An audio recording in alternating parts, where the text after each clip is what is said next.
नमस्कार. मी गाडीत बाप्पाला ठेवण्यासाठी एक छानसं मंदिर इटर्नल देवालयाकडून ऑर्डर केलं होतं.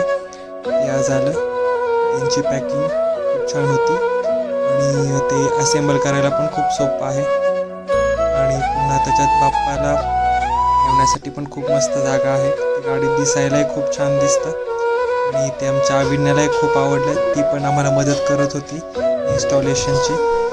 इन्स्टॉलेशन पण खूप सोपं आहे, इझी आहे.